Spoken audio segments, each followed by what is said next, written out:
Додека интензивно течат градежните активности на повеќе локации во централното градско подрачје, во меѓувреме се поправаат дупките и се поставува нов асфалт на делницата меѓу селата Пантелеј и Рајчани, долга околу 1 километар, а оштетена по целата должина на само 3 години по првото асфалтирање. Активностите се реализираат со пари обезбедени од Бирото за регионален развој преку заеднички проект на општините Кочани и Пробиштип. Патниот правец не е завршен целосно.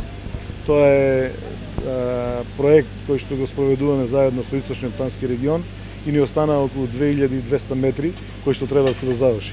За жал и оние 2,5 километри кои што беа реализирани преку Источниот плански регион поради експлоатацијата на минералните суровини во рудникот Пантелеј, значи движење на возила кои што не се прилагодени за тој пат, односно патот не е прилагоден за тие возила, тоа се работи за локален пат кој што треба да се движат возила до 10 тони, тие го користат тој пат и го оштетија во таква мерка да скоро да е неупотребив.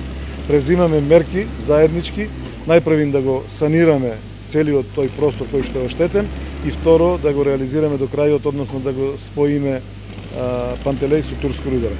Инаку денеска заврши изградбата на локалниот патен правец од Браната градче кон планинското село Јастребник. Патниот правец од Кочани до Нивичани, преку селото Беливо, должина од преку 1 километар, денеска треба да се дозаврши. Тоа се работи за еден пообемен проект кој што го имаме заедно со јавното предпријатие за патишта. Очекуваме дека денеска ќе биде потполно завршено и дека ќе биде ставено на употреба на граѓаните. Исто така имаме и асфалтирање на делот од патниот правец, вториот дел према Јастребник, од мостот на Мала река до првите нагорнини кои што се таму. Очекуваме дека временските услови ќе дозволат и двата објекти да се завршат во текот на денешниот ден.